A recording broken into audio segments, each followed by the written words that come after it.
Hello, this is High Templar. Welcome back to my Total War Warhammer multiplayer battles, and this one time we will be doing 2 versus 2, Alliance of Good versus Alliance of Evil, and Evil is being led by Archaon with Chaos Warriors and Skarsnik with the Crooked Moon against the Alliance of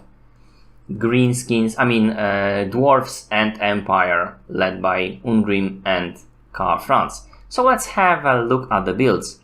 For the Chaos we have 3 units of Forsaken, 2 units of Chosen with Great Weapons and 2 units of Aspiring Champions, backed by 2 units of Chaos Poison Warhound and single Dragon Ogre Shaggoth and 3 units of Gorby's Chariots, which is amazing.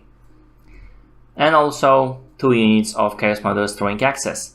For the Crooked Moon player we have 3 units of Savage Beagons, one here, 2 here, and then we have 2 units of Black Orcs. Here we have Orc Shaman Skarsnik, right here, 2 units of Night Goblin Squeakhoppers, 1 Regiments of Renown, and we have as well a Ragnarok Queen, 4 units of Goblins, 2 Doom Divers and the Hammer of Gork, and some Nasty Skulkers and Night Goblin Shaman on this flank. For the Dwarf player, we have Ungrim here, 2 units of Organ Guns, a Runesmith, Grumbling Guard, a line of Iron Breakers, Dwarf Warriors with Great Weapons on each flank.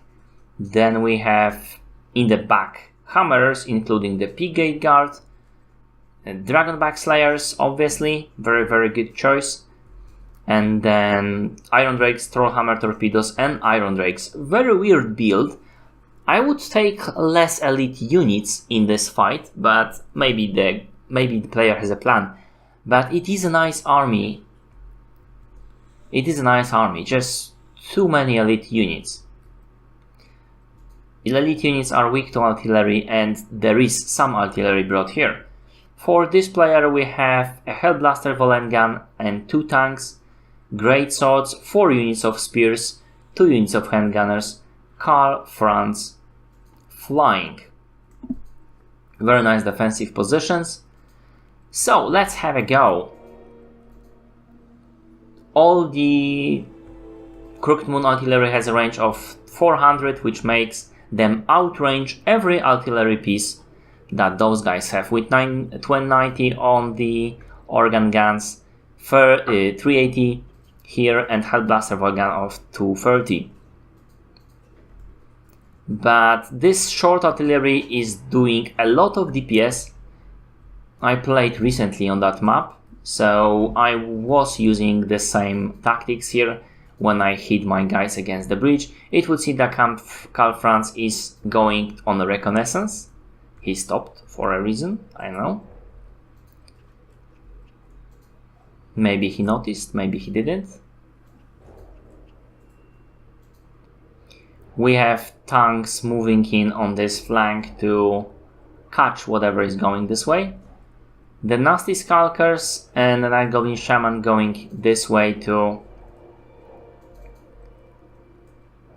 make a trap. When all this army is here, they will be attacking from this side. If the map will allow them, I believe they would. They have to move this way. But for now the Dwarf are not moving into the right direction. They would have to move against the Dwarfs once there will be an actual attack. We have already some exchange of fire. Those steam tanks firing here, those horsemen trying to catch Karl Franz, and they are moving very badly. This is Hellblaster Volengun, and handgunners will absolutely devastate those powerless horsemen. This is very bad. Now Archaon is moving here, but yeah, those guys will lose some men and they will lose a lot of health and they will break in a moment. And then we have also attacks from the Organ Guns, which have a very nice range of 290. Not as much as the... yeah, but that was That was some bad skirmish, but maybe that was to draw those guys into a trap, because it's working. We have lots of artillery going here. Now there is attacks from the Hellblaster volley gun on the Archaon himself. We have Chaos Warhounds moving right here. Forsaken, chosen with great weapons. The tanks should start attacking some more valuable targets, but they are attacking very small Archaon. Hellblaster volley gun going after the chosen, which is bad target for them.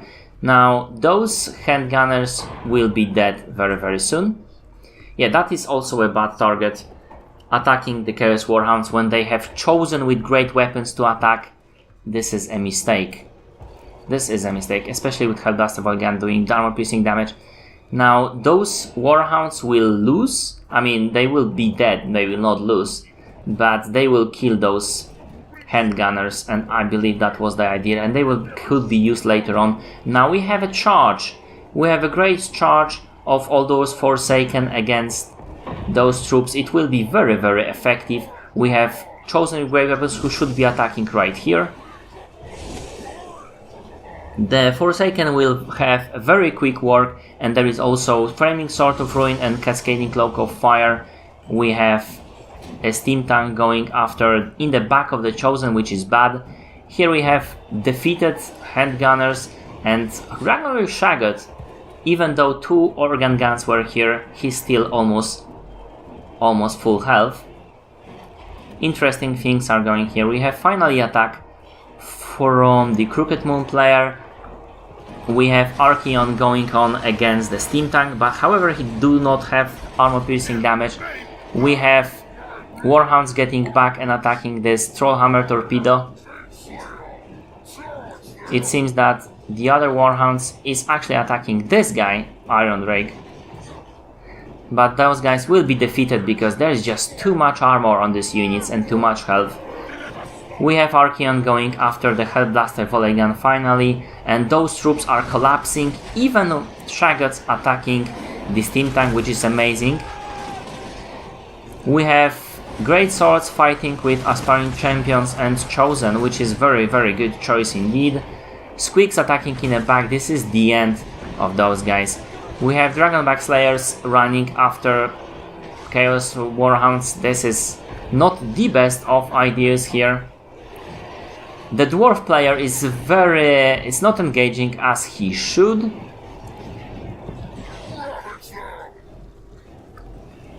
Finally, the Crooked Moon are fighting the Black Orcs against Chosen. We have Dragonback Slayers coming in, but they will be fighting Chosen with great weapons. Chosen great weapons not the best target for them, but not the worst as well, because Chosen do have armor piercing damage and those guys have 0 armor. We have, as you can see, the Imperial army is absolutely defeated when the Archaon is running away and going into these Trollhammer torpedoes to not allow them to attack the Arachnarok Queen.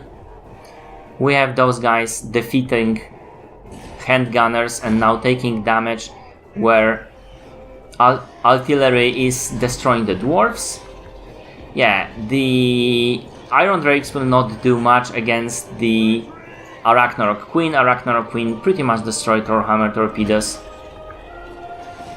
We have another charge here into the Great Warriors, but it will be not enough. Those Forsaken are very few, even with those attacks here.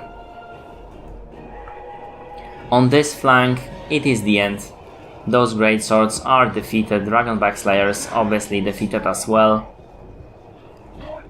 Full Shaggots, very good HP on the Chosen and on the Black Orcs, not all Chosen. Archaon is doing a lot of disruption here, attacking the Hammerers, which is absolutely the worst idea he could do, and there is also Ungrim coming after him. This will be a disaster if he do not. Yeah, the Arachnarok Queen running away from the Pig Gate Guards, obviously. That is the... Yeah, and the Archaon is dying here. Now those Forsaken charging into what's left of the Ironbreakers. Ironbreakers getting hit by this artillery. That is a bad. Yeah, and now we have a Shaggot fighting against hammers. This is ideal target for them as they do armor piercing damage, and well, not ideal. Anti-large would be ideal, but those guys, he only have 50 armor, so most of this armor piercing would be lost on him. And as you can see, we have the end of the fight very closely. This Shaggot and the Archaon wait so much interruption. We still have the pounding to the Iron Breakers. We have a charge from the Nasty Skulkers into the Dwarf Forest with Great Webs and Iron Breakers. We still do not see... We finally have a charge from the Gorby's Chariots into those Iron Breakers. They were forgotten for the most of the battle. Now it's too late to fix this. It's already, those hammerers are being destroyed by the Shaggot. Shaggot is dying, but we already have a charge here. Those Black Orcs will be defeating what's left of the Great Swords, and those Gorby's Chariots will be winning that battle right now, and there is 3 of them, and they have a free reign of the battlefield. They will be destroying those organ guns, and they should be cycle charging into the back of the enemy lines. As you can see, Arachnar Queen, it has come back. We have here Archaon doing just cycle charging, very nice cycle charging. Those garbage chariots should be moving. They should be moving all the time. Now this is pretty much the end. The Savage begins against the Grumbling Guard. This is the end. An absolute defeat, with forgotten Gorby's Chariots, but still, even with the forgotten Gorby's Chariots, they managed to pull out victory. Pretty amazing. Shaggot actually survived this, which is interesting. Yeah, but very nice disruption from the Chaos player, very nice cycle charging all the way here. Good play of the Ragnarok Queen when she was able to run away and go back in the combat. Very nice attack for the Nasty Skulkers. Amazing job indeed, and this is Ungrim biting the dust. Pyrrhic victory. Archaon, as I mentioned, very nice. Aspiring champions doing few kills. Forsaken at destroying those spears. Chosen with great weapons, destroying a lot of these great swords and spears. Very nice place of the Warhound. They did destroy a lot of handgunners and made a great disruption. Dragon Ogre Shaggots tanking a lot of this damage here. The organ guns, one of the organ guns made a great attack, by those Iron Breakers did not pay when this one did, but those two did not pay for their price. Dragonback Slayers should be used against large targets, so there's that. Not a bad, I would say not a bad play for the dwarves, but those hammerers did not pull out enough of damage to make it work. And then for the Imperial player, swamped by all this, he couldn't do really much against the onslaught of both players, so that was pretty bad for him. Then for the Crooked Moon we have, obviously goblins were just the warm bodies, very nice Nasty Skulkers, and the Black Orcs did decently well, very nice kills for all the artillery pieces, and nice usage of Night Goblin Squeak Hoppers. And this is it, I hope you like it. If you did, press like, comment if you will, and see my other videos. In Total War Warhammer I'm doing mechanics videos, mod reviews, DLC analysis and speculation videos, but also let's plays in Total War series and other games. Thank you for watching, and see you later.